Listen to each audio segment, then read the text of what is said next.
Hello friends, welcome to Sandhya cooking Kolkata. இன்றைக்கி நம்ம ரொம்பவுமே டேஸ்டான ஒரு உருளைக்கிழங்கு மசாலா உருளைக்கிழங்கு தான் எப்படி செய்யலான்னு வாங்க பார்க்கலாம். ரொம்பவுமே ஈஸியானது, ரொம்பவுமே டேஸ்டானது.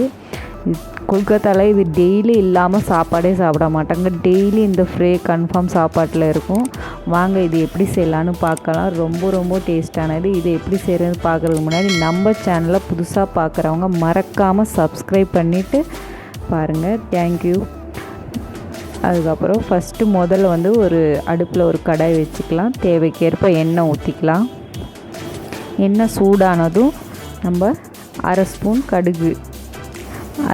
கடுகு எல்லாம் பொரிஞ்சதும் நம்ம ஒரு ஸ்பூனு உளுந்து போட போகிறோம்.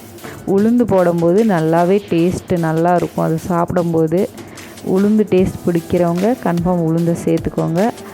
அதுக்கப்புறம் கருவேப்பிலை ஃப்ரெஷ்ஷாக இருந்தால் சேர்த்துக்கோங்க. இந்த மொறுன்னு இந்த கருவேப்பிலை இருக்கும்போது ரொம்பவுமே டேஸ்ட்டாக இருக்கும். இந்த கருவேப்பிலையும் உளுந்தும் ரொம்ப டேஸ்ட்டாக இருக்கும். இதில் மெயின் டேஸ்ட்டே அதுதான்.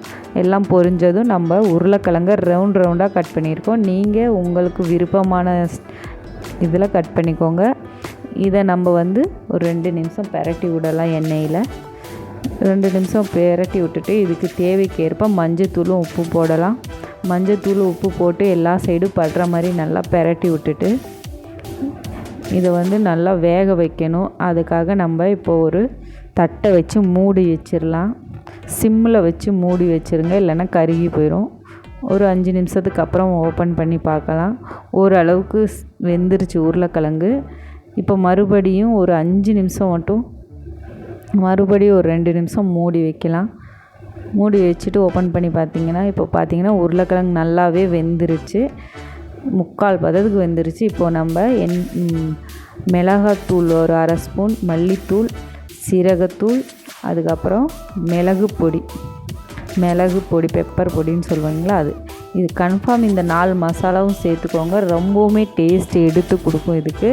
இந்த 4 மசாலாவுமே அரை ஸ்பூன் நான் போட்டிருக்கேன். இதை எல்லா சைடும் படுற மாதிரி பெரட்டி விட்டு ஒரு 10 நிமிஷம் மூடி வச்சிடலாம். மறுபடியும் ஓப்பன் பண்ணி பார்க்கலாம். நல்லா இப்போ ஃபுல்லில் வச்சுக்கோங்க. அடுப்பை ஃபுல்லில் வச்சுட்டு எல்லா சைடும் படுற மாதிரி நல்லா பெரட்டி விடுங்க.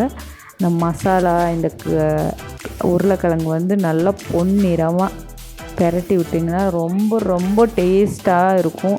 இந்த உருளைக்கிழங்கு மசாலா எனக்கு டெய்லியுமே நான் செய்வேன். ஆனால் இதை டெய்லி செய்கிறேன். எனக்கு வீடியோ செய்ய டைம் இல்லாமல் இருந்துச்சு. இன்றைக்கி கன்ஃபார்ம் செஞ்சு போடணும் அப்படின்னு சொல்லிவிட்டு இந்த மசாலா உருளைக்கிழங்க போடுறேன். கன்ஃபார்ம் இது வீட்டில் ட்ரை பண்ணி பாருங்கள். அவ்வளோ டேஸ்ட்டாக இருக்கும். குழந்தைங்க ரொம்ப விரும்பி சாப்பிடுவாங்க. நம்ம மசாலா உருளைக்கிழங்கு செம்மையாக ரெடி ஆகிடுச்சு. கன்ஃபார்ம் வீட்டில் செஞ்சு பாருங்கள். இதை செஞ்சு பார்த்துட்டு நல்லாயிருக்கும் கன்ஃபார்ம் கமெண்ட் பண்ணுங்கள் எப்படி இருந்துச்சுன்னு. செஞ்சு சாப்பிட்டுட்டு தேங்க்யூ. இந்த மாதிரி புதுசான வீடியோவெல்லாம் பார்க்க புதுசாக நம்ம சேனலை சப்ஸ்கிரைப் பண்ணி வச்சுக்கோங்க. அப்போ தான் நான் போடுற வீடியோ உங்களுக்கு உடனே வரும். பெல் பட்டனையும் அமைக்க வச்சுக்கோங்க. தேங்க்யூ. மறுபடியும் வேறு வீடியோவில் சந்திக்கலாம். பாய்.